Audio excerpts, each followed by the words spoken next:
क्यों कोई मध्यम वर्ग की नहीं सोचता?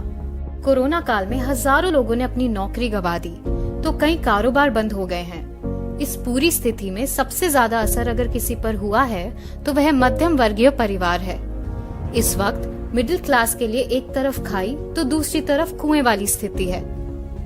बच्चों की फीस से लेकर घर खर्च, इंश्योरेंस और ईएमआई ने तोड़ दी है मध्यम वर्ग की कमर। और तो और रोज रोज बढ़ते पेट्रोल, डीजल और एलपीजी के दामों को देखकर तो ऐसा ही लगता है कि मोदी सरकार को मध्यम वर्ग की कोई चिंता ही नहीं है। टाइम्स ऑफ इंडिया के ऑनलाइन पोल में शामिल लगभग 89% लोगों ने कहा है कि उन्होंने खर्च में कटौती की है। सरकार को एक बात समझनी बहुत जरूरी है कि मध्यम वर्ग देश की इकोनॉमी चलाता है, नौकरी करता है, टैक्स भरता है, खरीदारी करता है।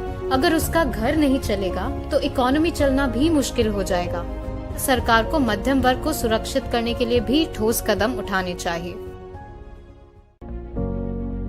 क्यों कोई मध्यम वर्ग की नहीं सोचता?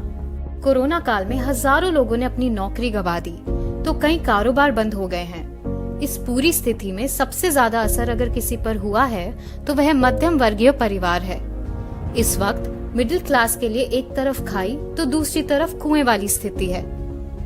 बच्चों की फीस से लेकर घर खर्च, इंश्योरेंस और ईएमआई ने तोड़ दी है मध्यम वर्ग की कमर। और तो और रोज रोज बढ़ते पेट्रोल, डीजल और एलपीजी के दामों को देखकर तो ऐसा ही लगता है कि मोदी सरकार को मध्यम वर्ग की कोई चिंता ही नहीं है। टाइम्स ऑफ इंडिया के ऑनलाइन पोल में शामिल लगभग 89% लोगों ने कहा है कि उन्होंने खर्च में कटौती की है।